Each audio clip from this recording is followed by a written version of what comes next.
शुक्लां ब्रह्म विचारसारपरमाद्यां जगद्व्यापिनीं वीणापुस्तकधारिणीमभयदां जाढ्यान्धकारापहां हस्ते स्फाटिकमालिकां विदधतीं पद्मासने संस्थितां वन्दे तां परमेश्वरीं भगवतीं बुद्धिप्रदां शारदां। श्री महागणाधिपतये नमः। श्री महासरस्वत्यै नमः। శ్రీ గురుభ్యో నమః. సెప్టెంబర్ మాసంలో కన్యా రాశిలో జన్మించినటువంటి వారికి గోచార ఫలితాలు ఎలా ఉన్నాయో తెలుసుకుందాం. అయితే ఈ సెప్టెంబర్ మాసంలో గ్రహస్థితి మూలకంగా ముఖ్యమైనటువంటి గ్రహాలు ఏ స్థానాలలో సంచరిస్తున్నాయి, ఆ స్థానాల మూలకంగా ఇచ్చేటువంటి ఫలితం ఎలా ఉండబోతుంది అనే విషయాన్ని మనం చూసినట్టయితే, సూర్యుడు ద్వాదశ జన్మస్థానాల్లో సంచరిస్తున్నాడు. ద్వాదశ స్థానము, జన్మస్థానము ప్రతికూలం. కుజుడు జన్మ ద్వితీయ స్థానాలలో ప్రతికూలంగా సంచరిస్తున్నాడు. బుధుడు ద్వాదశ జన్మస్థానాల్లో సంచరిస్తున్నాడు, కొంత అనుకూలంగా ఉన్నాడు. గురువు దశమ స్థానంలో ప్రతికూలంగా ఉన్నాడు. శుక్రుడు ఏకాదశ స్థానంలో అనుకూలంగా ఉన్నాడు. ఏకాదశ స్థానము తదనంతరం ద్వాదశ స్థానంలోకి ప్రవేశిస్తున్నాడు. 14 వరకు ఏకాదశ స్థానం, 14 నుండి మాసాంతం వరకు శుక్రుడు ద్వాదశ స్థానంలో సంచరిస్తున్నాడు. అంటే శుక్రుడి యొక్క సంచారం చాలా అనుకూలంగా ఉంది. శని సప్తమంలో ఉన్నాడు, వక్రించి ఉన్నాడు కనుక 6వ స్థానంలో సంచరిస్తున్నటువంటి ఫలితం కూడాను కొంత ఇస్తాడు కనుక 6వ స్థానం గోచార రీత్యా కొంత అనుకూలమైనటువంటి స్థానం. తదనుగుణంగా కూడాను కొన్ని ఫలితాలు శని మూలకంగా కలిగేటువంటి అవకాశాలు ఉన్నాయి. ఇక రాహువు 6వ స్థానంలో అనుకూలంగా ఉన్నాడు, కేతువు ద్వాదశ స్థానంలో ప్రతికూలంగా ఉన్నాడు. ఈ విధంగా గ్రహస్థితి ఉంది. ఓవరాల్గా మనం చూసినట్టయితే గురువు ప్రతికూలంగా ఉన్నాడు, శని ప్రతికూలంగానే ఉన్నప్పటికీ వక్రించి ఉన్నాడు కాబట్టి కొంత న్యూట్రల్గా ఉన్నాడు. రాహు అనుకూలంగా ఉన్నాడు, కేతు ప్రతికూలంగా ఉన్నాడు. ఈ విధంగా గ్రహస్థితిని మనము చూసినట్టయితే గోచార ఫలితం. గోచారం అంటే ముఖ్యంగా మనము ఈ స్టేజ్లో మనం ఏం ఆలోచిస్తాము, కన్యా రాశిలో జన్మించినటువంటి వారికి, అంటే జన్మ సమయంలో చంద్రుడు ఉన్నటువంటి రాశి కన్యా రాశి అయినట్టయితే ఆ రాశి మూలకంగా ప్రస్తుతం గ్రహాలు ఎలా ఉన్నాయి అనేటువంటి దానిపైన మనం కాన్సన్ట్రేట్ చేసి తద్వారా గోచార ఫలితాలు చెప్తుంటాం. అయితే దీనికి వ్యక్తిగత జాతకాన్ని మనం కోరిలేట్ చేసుకున్నట్టయితే ఇంకా మంచి ఫలితాలు వస్తాయి. కాబట్టి అలాంటి వ్యక్తిగత జాతకాన్ని మీరు చెప్పుకోవడానికి, తెలుసుకోవడానికి సంప్రదించడం మంచిది. అయితే ఇందులో ఈ గోచార ఫలితాలను మనం చూసినట్టయితే మిశ్రమ ఫలితాలు ఎక్కువగా కనబడుతున్నాయి కనుక ప్రథమంగా ఉద్యోగస్తులు, ఎక్కువ శాతం ఉద్యోగంలో ఉన్నటువంటి వాళ్ళే ఉంటారు సమాజంలో. కాబట్టి ఉద్యోగస్తులపైన మనము కాన్సన్ట్రేట్ చేసినట్టయితే ఉద్యోగస్తులకు కొంత ఊరట లభిస్తుంది ఈ మాసంలో.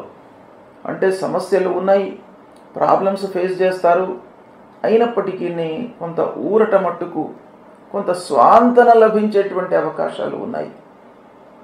ఇక తోటి ఉద్యోగులతో మట్టుకు మనస్పర్ధలు కనబడుతున్నాయి కనుక పక్కన కూర్చొని మీతో వర్క్ చేస్తున్నటువంటి వాళ్ళతో మీరు ఓపెన్ అప్ అయి ఉంటే ప్రాబ్లమ్స్ను మీరు క్రియేట్ చేసుకున్న వాళ్ళు అవుతారు. కనుక మీరు చాలా జాగ్రత్తగా వ్యవహరించడం మంచిది. పై అధికారుల ఆదరణ మట్టుకు మీకు ఉంటుంది, అది కొంతవరకు అనుకూలమైనటువంటి అంశం. అధికారుల ఆదరణ మీకు ఉండడం మూలకంగా మీరు చేసేటువంటి పని లోపల మీకు కొంత సంతృప్తి ఉంటుంది. మనం చేసేటువంటి పనిని నలుగురు గుర్తించినట్టయితే డబ్బు రాకపోయినప్పటికీ దానికి ప్రపోర్షనల్గా మనకు లాభం లేకపోయినప్పటికీ మనిషికి ఒక రకమైనటువంటి సంతృప్తి ఉంటుంది. అది ఈ నెల లోపల కన్యారాశిలో పుట్టినటువంటి వారికి ఉంది. కాబట్టి అదొక ఎసెట్ మీకు. ఇక అనుకూల వాతావరణము కొంత అధికారుల మూలకంగా మీరు పొందుతారు ఆఫీసులో.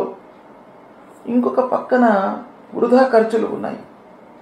అది కూడాను చాలా ముఖ్యమైనటువంటి విషయం. ఖర్చులు, డబ్బు, పొదుపు, రాబడి ఇవి మన జీవితం పైన చాలా ప్రభావాన్ని చూపిస్తాయి.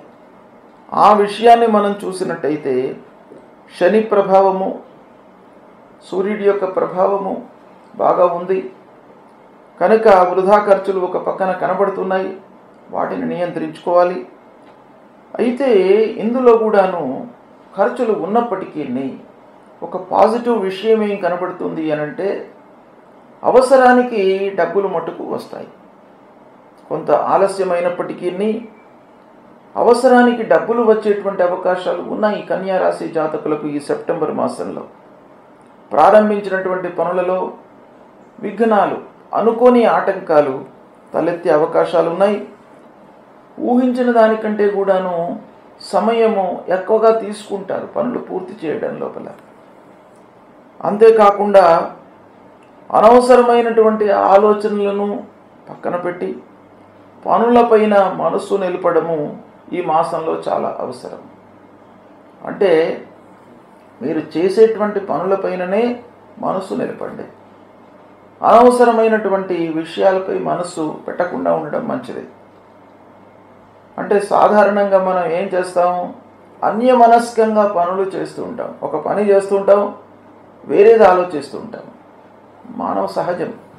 ఎందుకంటే మనస్సు చంచలమైనటువంటిది కాబట్టి ఏకాగ్రతతో, కాన్సన్ట్రేషన్తో వర్క్ చేయడం అనేది చాలా గొప్ప విషయం. అందరి వలన అది సాధ్యం కాదు.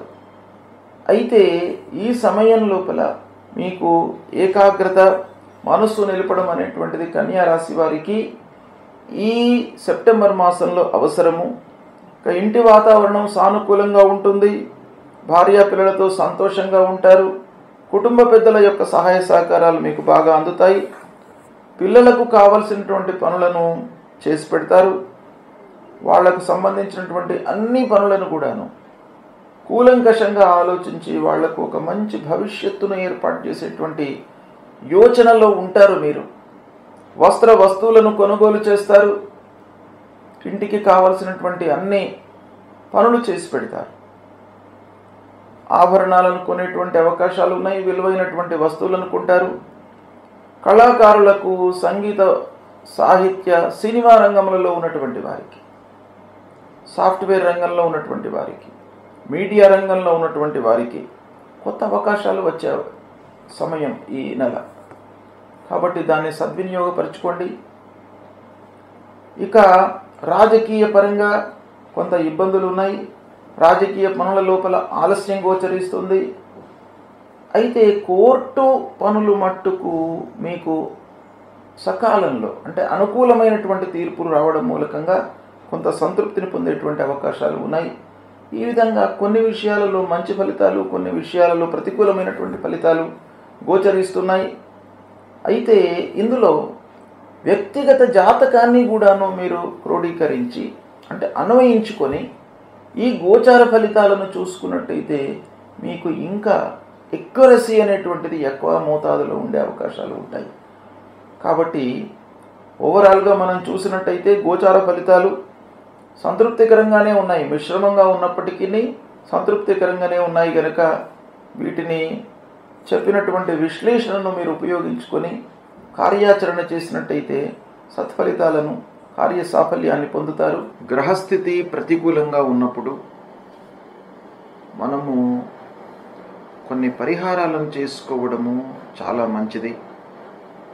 ఈ పరిహారాలు అనంటే వ్యక్తిగతంగా కొన్ని మనం చేసుకోవడము, కొన్ని కార్యక్రమాలు, జపాలు, హోమాలు, తర్పణాలు ఇవి చేయడము రెండవ విధి.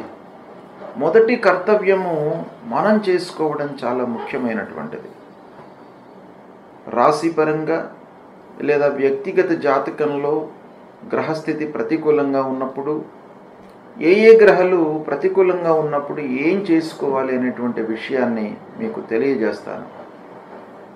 సూర్యుడు ప్రతికూలంగా ఉన్నప్పుడు అంటే రాశి పరంగా, మనము జన్మించినటువంటి రాశి పరంగా సూర్య భగవానుడు 1, 2, 4, 5, 7, 8, 9, 12 ఈ స్థానాలలో సంచరిస్తున్నప్పుడు సాధారణంగా మనకు సూర్యుడికి సంబంధించినటువంటి ఫలితాలు ప్రతికూలంగా ఉంటాయి. కనుక ఆ సూర్య భగవానుణ్ణి ప్రీతి చేసుకోవడానికి, సూర్యుడి మూలకంగా కలిగేటువంటి ఫలితాలను నిర్వీర్యం కావడానికి, అనుకూలంగా మనం మోల్డ్ చేసుకోవడానికి ఏం చేయాలి? సూర్యుడికి సంబంధించినటువంటి మూలమంత్రాన్ని మీరు నిత్యం పఠించడము, శివాభిషేకం చేయడము. శివుడు ఐశ్వర్యకారకుడు, అన్ని విధాలుగా మనను కాపాడేటువంటి భగవంతుడు. ఆ పరమశివుడు గనక ఆరోగ్యాన్ని ఇచ్చేటువంటి వాడు, ఆయుర్దాయాన్ని ఇచ్చేటువంటి వాడు, ఐశ్వర్యాన్ని ఇచ్చేటువంటి వాడు, అన్ని రకాలుగా మనను కాపాడేటువంటి భగవానుడు ఆ పరమశివుడు గనక ఆ పరమశివుణ్ణి మీరు ప్రతినిత్యము గుడికి వెళ్ళడము, అభిషేకము చేసుకోవడము, బిల్వదళము సమర్పించి ఆ భగవంతుణ్ణి వేడుకోవడము, ఇది ప్రధానంగా మీరు చేసుకోవలసింది. ఎర్రని పూలతో మీరు పూజ చేయండి, సూర్య నమస్కారాలు చేయండి. సూర్య భగవానుడికి అత్యంత ప్రీతికరమైనటువంటిది నమస్కారం. నమస్కార ప్రియో భాను అన్నారు. కాబట్టి కేవలము సూర్యుడికి నమస్కారం చేయడం మూలకంగానే మీకు అనుగ్రహాన్ని ఇస్తాడు. అంటే ద్వాదశాదిత్య రూపంలో ఉన్నటువంటి ప్రతి మాసంలో ఒక్కొక్క పేరుతో ఆ సూర్య భగవానుడు మనకు అనుగ్రహాన్ని ఇస్తాడు. కనుక సూర్యుడిని ప్రీతి చేసుకోవడానికై మీరు 12 మార్లు సూర్య నమస్కారం చేయండి. సూర్య నమస్కారం చేసినప్పుడల్లా భూమికి కూడాను నమస్కారం చేసుకోండి. ఇలా సూర్య నమస్కారం చేసుకోవడము, తర్వాత మాణిక్యాన్ని ధరించండి. సూర్యుడు ప్రతికూలంగా ఉన్నప్పుడు కెంపు అంటారు, మాణిక్యం, రూబీ. ఈ రూబీని ధరించినట్టయితే మీకు ఆ సూర్యుడి మూలకంగా కలిగేటువంటి దుష్ప్రభావము తగ్గుతుంది. అంతేకాకుండా జపము, ఆ మూల మంత్రము ఉంటుంది. జపా కుసుమ సంకాశం కాశ్యపేయం మహద్యుతిం తమోరిం సర్వపాపఘ్నం ప్రణతోస్మి దివాకరం అనేటువంటి మూలమంత్రాన్ని ప్రతినిత్యం కూడాను చదువుకోండి. సరే, ఇవన్నీ చేయడానికి మనకు సమయం లేదు అని అనుకుంటే కేవలము మీరు స్నానం చేసిన తర్వాత కొద్దిగా ఎండలోకి వచ్చి 2 నిమిషాలు ఎండలో నిలబడి సూర్య భగవానుడికి నమస్కారం చేసుకోండి. మీకు అన్నీ కూడాను అనుకూలత, అనుగ్రహాన్ని మీకు ఇస్తాడు. కనుక ఈ విధంగా సూర్యుడిని ప్రీతి చేసుకోండి. తర్వాత 2వ గ్రహము అంగారకుడు. అంగారకుడు చాలా విషయాలలో మనకు అనుకూల ప్రతికూలతలను ఇస్తూ ఉంటాడు. కనుక అంగారకుడికి కూడాను మనం పరిహారం చేసుకోవడం చాలా ముఖ్యమైన విషయం. అంగారకుడు అనంటే కుజుడు. ఆ కుజుడు ప్రతికూలంగా ఉన్నప్పుడు మనం ఏం చేయాలి? ఏ స్థానాలలో ప్రతికూలతను ఇస్తాడు అనంటే 1, 2, 4, 5, 7, 8, 9, 12 స్థానాలలో సంచరిస్తున్నప్పుడు ప్రతికూలమైనటువంటి ఫలితాలను ఇస్తాడు. అంగారకుడి ప్రీత్యర్థమై మూలమంత్రాన్ని జపించడము, సుబ్రహ్మణ్య స్వామిని ఆరాధించడము. సుబ్రహ్మణ్య స్వామి దేవాలయానికి వెళ్ళండి. సుబ్రహ్మణ్య స్వామి దేవతల యొక్క సైన్యానికి అధిపతి. సుబ్రహ్మణ్య స్వామి చాలా విషయాలకు కారకుడు. కనుక ఆ సుబ్రహ్మణ్య స్వామిని ప్రీతి చేసుకోవడానికై, ఆ కుజ భగవానుని ప్రీతి చేసుకోవడానికై సుబ్రహ్మణ్య స్వామిని వేడుకోండి. సుబ్రహ్మణ్య స్వామి దేవాలయానికి వెళ్ళండి, అభిషేకం చేసుకోండి. మహాకాళి, మహాలక్ష్మి, మహాసరస్వతి అని కూడాను పూజించడం మూలకంగా మీ లోపల ఒక ధైర్య సాహసాలు కలుగుతాయి. తర్వాత కందులను దానంగా ఇవ్వండి, పగడం ధరించండి. ఇవి చేసినట్టయితే అంగారకుడు అంటే కుజుడు మీకు అనుకూలమైనటువంటి ఫలితాలను ఇస్తాడు. ఇక బుధుడు కూడాను చాలా ముఖ్యమైనటువంటి గ్రహం. బుధుడు అనుకూలంగా ఉన్నట్టయితే వ్యాపారము, ఆలోచన విధానము, సమయస్ఫూర్తి, అనుకూలమైనటువంటి నిర్ణయాలు తీసుకోవడము, ఫ్లాష్ ఐడియాస్కి కూడాను మనకు బుధుడు కారకుడు. కాబట్టి బుధుడి యొక్క అనుకూలత చాలా ఉండాలి. కనుక బుధుడు ప్రతికూలంగా ఉన్నప్పుడు మనము మూలమంత్రాన్ని జపించడము లేదా విష్ణువును పూజించడము, ఆ శ్రీమన్నారాయణుణ్ణి పూజించడం మూలకంగా మీ లోపల స్థిరత్వం కలుగుతుంది. సమయానుకూలంగా మీరు నిర్ణయాలు తీసుకోగలుగుతారు. మీ లోపల ఆ సమస్యకు సంబంధించినటువంటి పరిష్కార మార్గాన్ని ఆ భగవంతుడు మీకు ఇస్తాడు. కాబట్టి విష్ణువును పూజించండి, విష్ణు సహస్రనామాలు పఠించండి, పచ్చటి పూలతో పూజించండి, పెసళ్ళు దానం ఇవ్వండి. తర్వాత మూలమంత్రాన్ని నిత్యం కూడాను పఠించండి. ఇవి చేయడం మూలకంగా మీకు బుధుడు అనుకూలిస్తాడు, అనుకూలమైనటువంటి ఫలితాలను ఇస్తాడు. ఇక ముఖ్యమైనటువంటి గ్రహము, చాలా విషయాలలో ప్రభావాన్ని చూపించేటువంటి గ్రహము గురుగ్రహము.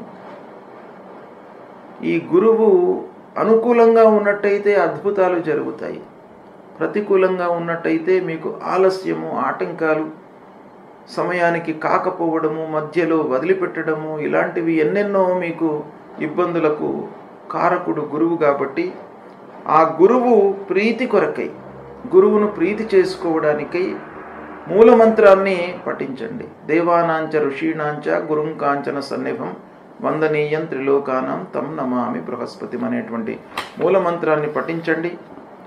తర్వాత సద్గురువులను సందర్శించుకోండి, ఆధ్యాత్మికవేత్తలతో మాట్లాడండి, దైవిక కార్యక్రమాలలో పాల్గొనండి, సమాజానికి హితము చేసేటువంటి పనులను చేయండి. నలుగురికి దానం చేయడము, అన్నదానం చేయడము, వస్త్రదానం చేయడము, విద్యాదానం చేయడము, ఇలాంటివి మీరు చేసినట్టయితే ఆ గురువు ప్రీతి చెంది మీకు అనుగ్రహాన్ని కలిగిస్తాడు. దక్షిణామూర్తిని పూజించండి, దత్తాత్రేయ స్వామిని కొలవండి. పసుపువచ్చ వస్త్రంలో, పచ్చటి వస్త్రంలో శనిగలు ఉంచి దానమివ్వండి. కనక పుష్యరాగాన్ని ధరించండి. ఈ విధంగా చేసినట్టయితే గురు భగవానుడు ప్రీతి చెందుతాడు. ముఖ్యంగా గురువును ప్రీతి చేసుకోవడానికై సద్గురువులను సందర్శించడము, మాతాపితృవులను సేవించడము, ఇవి చాలా ముఖ్యమైనటువంటివి. తల్లిదండ్రులను మీరు సేవించండి, గురు భగవానుడి యొక్క అనుగ్రహం మీకు లభిస్తుంది. సద్గురువులను, ఆధ్యాత్మికవేత్తలను, సమాజం కొరకే వాళ్ళ జీవితాన్ని అంకితం చేసినటువంటి మహానుభావులు ఉంటారు, వాళ్ళను దర్శించుకోండి. వాళ్ళ మూలకంగా మీకు ఆ గురువు యొక్క అనుగ్రహం లభిస్తుంది.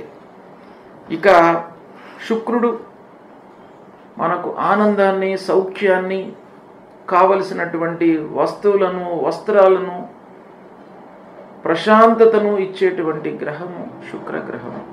ఈ శుక్రగ్రహము మీకు ప్రతికూలంగా ఉన్నప్పుడు మూలమంత్రాన్ని జపించండి. పార్వతీదేవిని, లక్ష్మీ అమ్మవారిని కొలవండి. తెల్లటి పూలతో మీరు పూజించండి అమ్మవారిని. అమ్మవారు ప్రీతి చెంది మీకు కావలసినటువంటి అన్ని సదుపాయాలను కూడాను మీకు అనుగ్రహిస్తారు. తెల్లని వస్త్రము, తర్వాత బొబ్బర్లు, ఇవి దానంగా ఇవ్వండి. వజ్రాన్ని ధరించండి, మూలమంత్రాన్ని జపించండి. హేమకుంద మృళాలాభం దైత్యానాం పరమాం గురుం సర్వశాస్త్ర ప్రవక్తారం భార్గవం ప్రణమామ్యహం అనేటువంటి మూలమంత్రాన్ని ప్రతినిత్యం కూడాను చదువుకోండి. మీకు అనుగ్రహాన్ని పొందుతారు శుక్రుడి మూలకంగా. ఇక శనీశ్వరుడు చాలా విషయాలలో ప్రభావాన్ని చూపించేటువంటి గ్రహం. ఈ శని గ్రహము డైరెక్ట్గా మనకు డబ్బుపై, ఆదాయంపై, ఖర్చుపై, మన శ్రమపై ప్రభావాన్ని చూపిస్తాడు. కాబట్టి ఈ శని ప్రతికూలంగా ఉన్నప్పుడు మూలమంత్రం తప్పకుండా మీరు జపించండి. నీలాంజన సమాభాసం రవిపుత్రం యమాగ్రజం ఛాయామార్తాండ సంభూతం తం నమామి శనైశ్చరం. ఈ మూలమంత్రాన్ని జపిస్తూ శివుణ్ణి ఆరాధించండి. ఆ పరమశివుడికి అభిషేకం చెయ్యండి. శని స్తోత్రాన్ని పఠించండి. శివ పూజ మూలకంగా మీకు అద్భుతాలు జరుగుతాయి. ఆ శివుణ్ణి నమ్ముకొని ప్రతినిత్యం కూడాను దైవారాధన చేస్తూ శివాలయానికి వెళుతూ ఆ శంకరుడిపై ఒక బిల్వదళాన్ని ఉంచి మీరు నమస్కారం చేసుకున్నట్టయితే మహద్ ఆనంద పరవశుడైనటువంటి ఆ శంకరుడు మిమ్మల్ని అనుగ్రహిస్తాడు. ఆ శని మూలకంగా కలిగేటువంటి దుష్ప్రభావం దూరం అవుతుంది. ఆంజనేయ స్వామిని కూడాను కొలవండి. భయము, ఆందోళన ఇవి లేకుండా మిమ్మల్ని కాపాడుతాడు. నల్లటి వస్త్రము, నల్లని నువ్వులను దానంగా ఇవ్వండి. ఇంద్రనీలాన్ని ధరించండి. ఇవి చేయడం మూలకంగా శని యొక్క ప్రభావం తగ్గుతుంది. రాహువు ప్రతికూలంగా ఉన్నప్పుడు మనము ఏమి చేసుకోవాలి అనేటువంటి విషయాన్ని మనం చూసినట్టయితే, రాహువు గోచార రీత్యా 3, 6, 11 స్థానాలలో శుభ ఫలితాలను ఇస్తాడు. మిగతా అన్ని స్థానాలలోనూ ప్రతికూలమైనటువంటి ఫలితాలు ఇస్తాడు. అంటే రాహువు ఇచ్చేటువంటి ప్రతికూల స్థానాలు 1, 2, 4, 5, 7, 9, 10, 12. ఈ స్థానాలలో రాహు సంచరిస్తున్నప్పుడు మనకు గోచార రీత్యా ప్రతికూలమైనటువంటి ఫలితాలను ఇస్తాడు గనక రాహు ప్రీత్యర్థమై, రాహు యొక్క అనుగ్రహం కొరకై మూలమంత్రాన్ని మనం పఠించడము, జపించడము. రాహు మూలమంత్రం అర్ధకాయం మహావీర్యం చంద్రాదిత్య విమర్ధనం సింహికా గర్భసంభూతం తం రాహుం ప్రణమామ్యహం. ఈ మూలమంత్రాన్ని ప్రతినిత్యం కూడాను జపించడము, దుర్గామాతను పూజించడము. దుర్గాదేవి మహాకాళి, మహాలక్ష్మి, మహాసరస్వతి స్వరూపిణి అయినటువంటి ఆ దుర్గామాతను పూజించడం మూలకంగా కూడాను మనకు రాహు యొక్క ప్రతికూలత తగ్గుతుంది. ఇక మినుములు దానంగా ఇవ్వడం, గోమేధికాన్ని ధరించడము,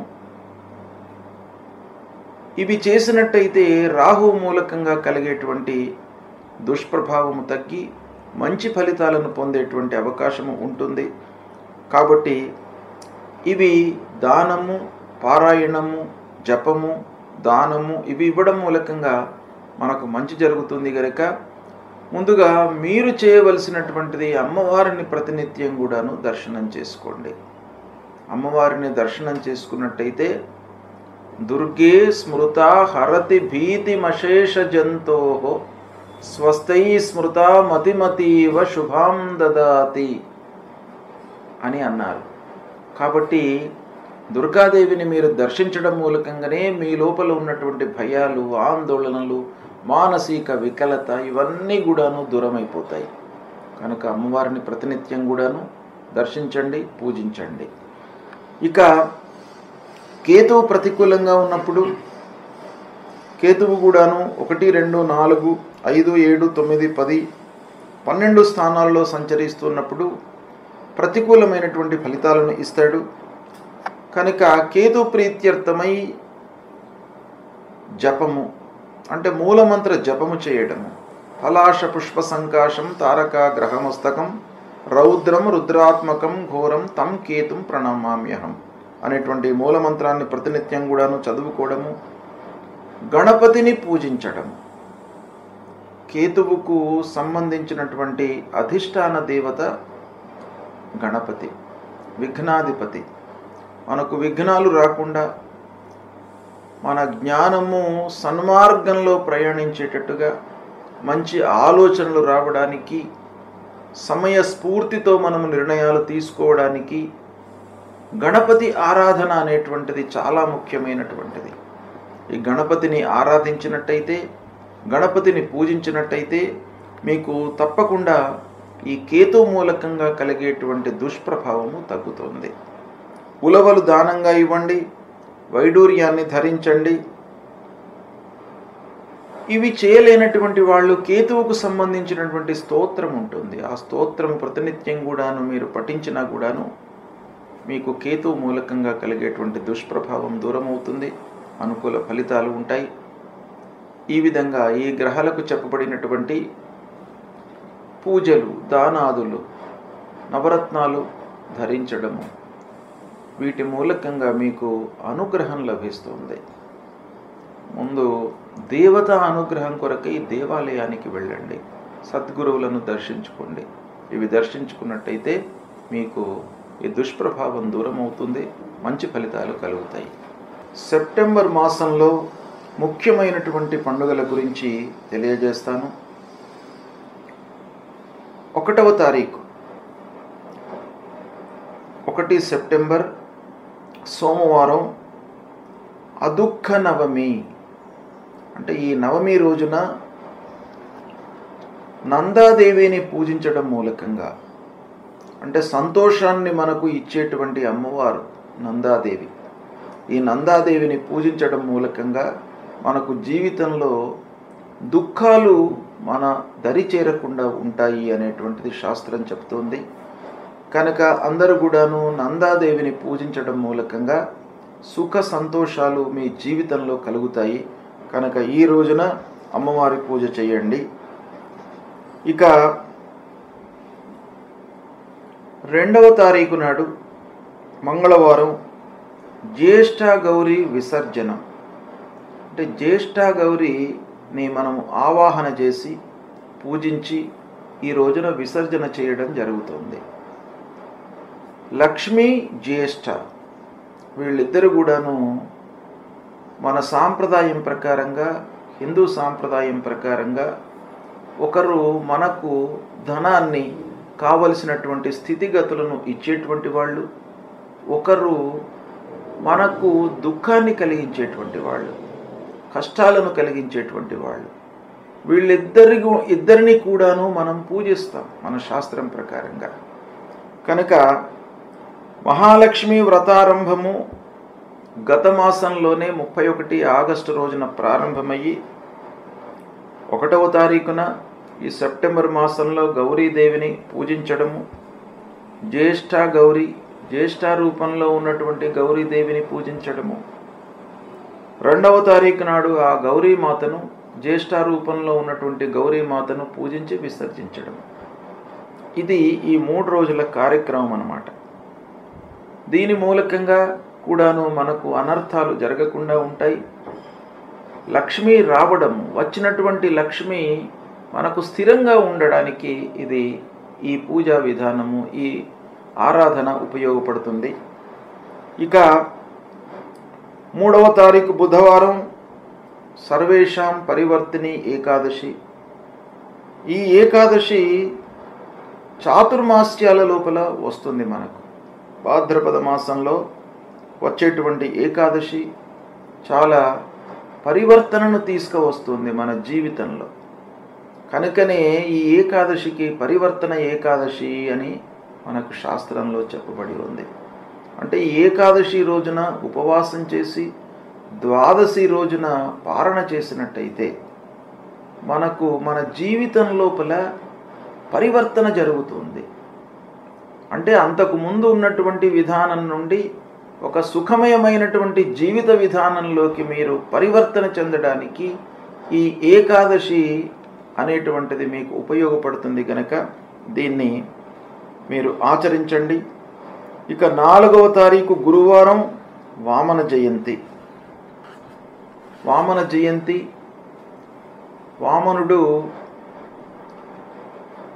దశావతారాల లోపల అవతారం. ఈ వామనుణ్ణి పూజించడం మూలకంగా అనర్థాలన్నీ కూడాను దూరమవుతాయి, అత్యాశలకు తావు లేకుండా ఉంటుంది. కాబట్టి ఈ వామనుణ్ణి మనము ఈ రోజున పూజిస్తాం. తర్వాత భువనేశ్వరి మాత యొక్క జయంతి కూడాను ఇదే రోజు అవుతుంది. ఆ భువనేశ్వరి మాత అనుగ్రహం మూలకంగా మనకు అన్ని రకాల సౌకర్యాలు, సుఖాలు జీవితంలో కలుగుతాయి కనుక ఈ రోజున భువనేశ్వరి మాతను కూడాను పూజిస్తాం. ఇదే రోజు నుండి చాతుర్మాస్య దీక్షను పాటిస్తున్నటువంటి వాళ్ళు క్షీరాన్ని అంటే పాలను త్యజిస్తారు. ఈ రోజున దధి దానంగా ఇస్తారు, అంటే పెరుగు దానం చేసి క్షీరాన్ని వర్జిస్తారు. చాతుర్మాస్యాలలో ఒక్కొక్కటి వదిలిపెట్టి ఒకదాన్ని దానంగా ఇవ్వడం అనేటువంటిది మన శాస్త్రంలో ఉంది. ఇక 6వ తారీఖు శనివారం గణేష నిమజ్జనం. అనంత చతుర్దశి రోజున గణేశుణ్ణి మనము నిమజ్జనం చేయడము శాస్త్ర విహితంగా ఉంది. గత నెల 27వ తారీఖు నాడు వినాయక చవితి బుధవారం. ఆ రోజున వినాయకుణ్ణి మనము స్థాపన చేసి షోడశోపచార పూజలు చేసి నైవేద్యము ఉండ్రాళ్ళు సమర్పించి చంద్రోదయం వరకు చంద్రుణ్ణి మనము చూడకుండా, అంటే చంద్ర దర్శన నిషేధము మనకు వినాయక చవితి రోజున ఉంటుంది. రాత్రి 9 వరకు చంద్రుణ్ణి చూడకుండా ఉండాలి, దాని తర్వాత చూడవచ్చు. ఆ లోపల ఒకవేళ చంద్రుణ్ణి మనం చూసినట్టయితే అనవసరమైనటువంటి నిందలకు విమర్శలకు గురి అవుతారు అనేటువంటిది మనకు శాస్త్రం చెప్తుంది.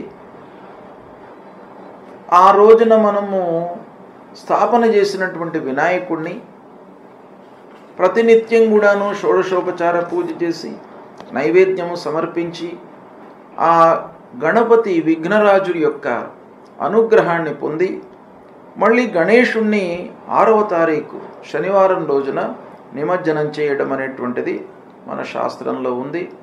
ఇది ప్రధానంగా అనంత చతుర్దశి రోజున గణేష నిమజ్జనం అనేటువంటిది మనం జరుపుతాం. అదే రోజున అనంత పద్మనాభ స్వామిని పూజిస్తాం. అనంత పద్మనాభ స్వామి యొక్క వ్రతము ఆ రోజున ఆచరిస్తాం. ఇక 7వ తారీఖు నాడు ఆదివారము చంద్రగ్రహణము ఉంది. ఖగ్రాస చంద్రగ్రహణం. ఈ గ్రహణము రాత్రి 9:57 నుండి రాత్రి 1:27 వరకు ఉంది. ఇది సంపూర్ణ చంద్రగ్రహణము. ఈ గ్రహణము ఏ రాసులలో వస్తుంది, ఎవరు ఆచరించాలి, ఎవరు చూడకూడదు, ఎవరు చూడాలి, ఈ గ్రహణానికి సంబంధించినటువంటి విధి విధానాలను మీకు తర్వాత నేను వివరంగా తెలియజేస్తాను. ఇక 8వ తారీఖు సోమవారం రోజున మహాలయ పక్షారంభం. దీన్ని పితృపక్షాలు ప్రారంభము అని అంటారు.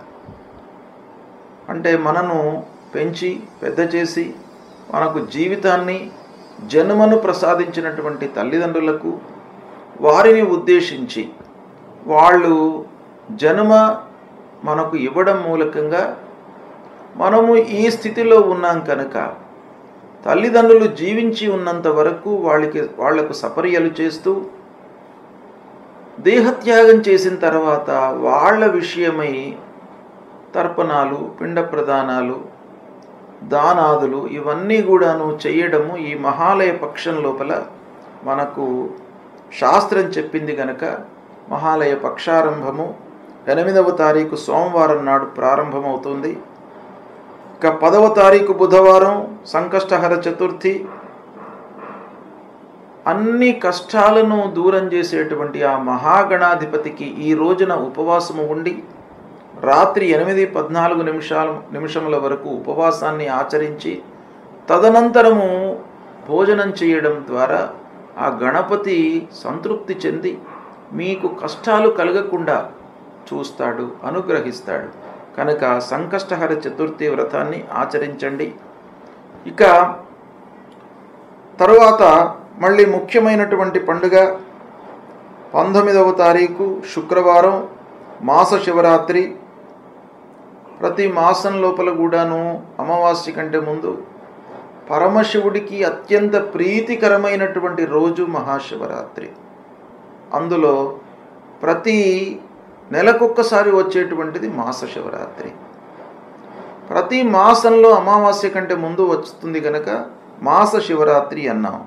మహాశివరాత్రి అనేది సంవత్సరానికి ఒక మారు వస్తుంది.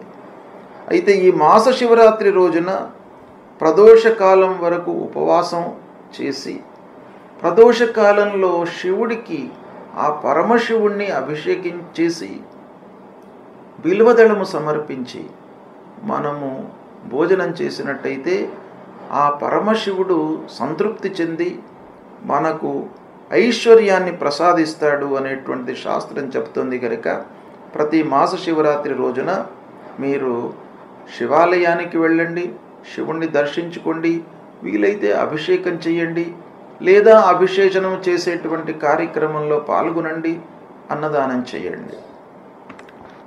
ఇక 20వ తారీఖు శనివారం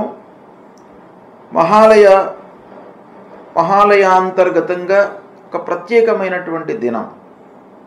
ఎవరైతే అనూహ్యంగా యాక్సిడెంట్స్ లోపల ఎవరైతే గతిస్తారో వాళ్లను ఉద్దేశించి వాళ్ళ ప్రీత్యర్థమై చేసేటువంటి రోజు, అంటే వాళ్ళ ప్రీత్యర్థమై పిండ ప్రదానము, తర్పణాలు, శ్రాద్ధాదులు చేసేటువంటి దినం అన్నమాట. దీన్ని మనం ఏమంటాం? విషశస్త్రాదిహత జనానాం మహాలయ. అంటే విషము తీసుకోవడం మూలకంగా సూసైడ్ చేసుకున్నటువంటి వాళ్ళు, లేదా విష ప్రయోగం మూలకంగా గతించినటువంటి వాళ్ళు, శస్త్రాదులకు లోనై గతించినటువంటి వాళ్ళు, యాక్సిడెంట్స్ అయ్యి గతించినటువంటి వాళ్ళు, ఇలా ఊహించకుండా జన్మము అంటే ఆ పుట్టుక, ఆ జీవితము అర్ధాంతరంగా ఎప్పుడైతే ఉంటుందో అలాంటి వాళ్లకు ఈ రోజున మనం పిండ ప్రదానం చేయడం మూలకంగా వాళ్ళ మూలకంగా ఆ కుటుంబానికి హాని కలగకుండా వాళ్ళ యొక్క అనుగ్రహం లభిస్తుంది అని శాస్త్రం చెప్తుంది. ఇక 21వ తారీఖు ఆదివారం సర్వపితృ మహాలయ అమావాస్య. ఇది చాలా ముఖ్యమైనటువంటి దినం. మహాలయ అమావాస్య అంటాం. ప్రహతంలో మహాలయ అమావాస్య, సర్వపితృ మహాలయ అమావాస్య. అందరు పితృదేవతలకు మనము ఈ రోజున వాళ్లను ఉద్దేశించి వాళ్ళ పేర్లు ఉచ్చారణ చేసి తర్పణాలు చేయడము, పిండ ప్రదానాలు చేయడము, వాళ్ళ ప్రీత్యర్థమై అన్నదానాలు చేయడము, వస్త్రదానం చేయడము, వీటి మూలకంగా పితృదేవతలందరూ కూడాను సంతృప్తి చెంది మనను అనుగ్రహిస్తారు. ఆ అనుగ్రహం మూలకంగా వంశము వృద్ధి అవుతుంది. మళ్ళీ మన సంతానము కూడాను ఒక స్థితికి రావడానికి అవకాశం ఉంటుంది అనేటువంటిది శాస్త్రం చెప్తుంది. కాబట్టి సర్వపితృ మహాలయ అమావాస్య తల్లిదండ్రులు గతించినటువంటి వాళ్ళు ఈ రోజున వాళ్ళ ప్రీత్యర్థమై తప్పకుండా చేసుకోవాలి. ఇక 22 సెప్టెంబర్ సోమవారం నవరాత్రులు ప్రారంభమవుతాయి. దసరా నవరాత్రులు. ఈ రోజున శారద అమ్మవారికి కలశ స్థాపనతో ఈ నవరాత్రులు ప్రారంభమవుతాయి. ఇక ఇందులో భాగంగా నవరాత్రిలో భాగంగా 30వ తారీఖు మంగళవారం దుర్గాష్టమి, మహాష్టమి, కాళికాష్టమి. ఈ అమ్మవారికి మనం పూజలు చేసుకుంటాం ఈ మహాష్టమి రోజున. 1వ తారీఖు మళ్ళీ అక్టోబర్ వచ్చే మాసం 1వ తారీఖు నాడు మహర్నవమి, సరస్వతి పూజ, సువాసిని పూజ, ఆయుధ పూజ, ఇవన్నీ కూడాను మహర్నవమి రోజున చేసుకుంటాం. ఇక 2వ తారీఖు విజయదశమి. వచ్చే అక్టోబర్ మాసంలో 2వ తారీఖు విజయదశమి, దసరా పండుగ. ఈ రోజున అపరాజితాదేవి పూజ, తర్వాత సీమోల్లంఘనము అంటే ఉంటున్నటువంటి ఊరికి ఈశాన్య దిశలోకి వెళ్ళి అక్కడ శమీ వృక్షాన్ని పూజించడము, అపరాజితాదేవికి పూజించడము, నలుగురికి కలవడము, అందరి యొక్క పెద్దల అనుగ్రహము, ఆశీర్వచనాలు తీసుకోవడం ఈ పండుగ రోజున మనకు శాస్త్రం చెప్పింది. ఇలా ఇవి ముఖ్యమైనటువంటి పండుగలు ఈ సెప్టెంబర్ మాసంలో ఉన్నాయి. వీటిని ఆచరించినట్టయితే మనకు పండుగలు ఏదో కాకతాళీయంగా చెప్పినటువంటివి కావు. ఋషులు దర్శించి వాటి యొక్క అనుభవాన్ని వాళ్ళు ఆ పండుగల యొక్క అనుభవంలోకి తీసుకొని అవి మానవాళికి మనకు అందించారు. అంటే మానవులందరూ కూడాను ఈ పండుగలు ఆచరించడం మూలకంగా ఒక సుఖమయమైనటువంటి జీవితాన్ని గడపాలి అనేటువంటి ఉద్దేశంతో వాళ్ళు దర్శించి మనకు సూచించినటువంటి పండుగలు. కాబట్టి ఆయా పండుగల లోపల శాస్త్రవిహితంగా ఏ దేవుడికి, ఏ అధిపతికి, ఎవరికి ఎలా చేయాలి అనేటువంటి విషయాన్ని తెలుసుకొని దాన్ని మీరు ఆచరించినట్టయితే మీకు ఉత్తమమైనటువంటి ఫలితాలు కలుగుతాయి. ఏ గ్రహాలు ఏ రాసులలో సంచరించినప్పటికీ, అష్టమ స్థానంలో ఉన్నప్పటికీ, ద్వాదశ స్థానంలో ఉన్నప్పటికీ, ఏ విధంగా ఉన్నప్పటికీ మీరు ఈ పండుగలను విధి విధానంగా ఆచరించి భగవంతుడి యొక్క అనుగ్రహాన్ని తీసుకొని పెద్దల యొక్క ఆశీర్వచనాన్ని పొందినట్టయితే మీకు అన్నీ కూడాను అనుకూలమైనటువంటి ఫలితాలే ఉంటాయి అని మన శాస్త్రం చెప్తుంది. ఇది ఋషి వచనం కాబట్టి ఇది తప్పకుండా మీరు పాటించండి. శుభం.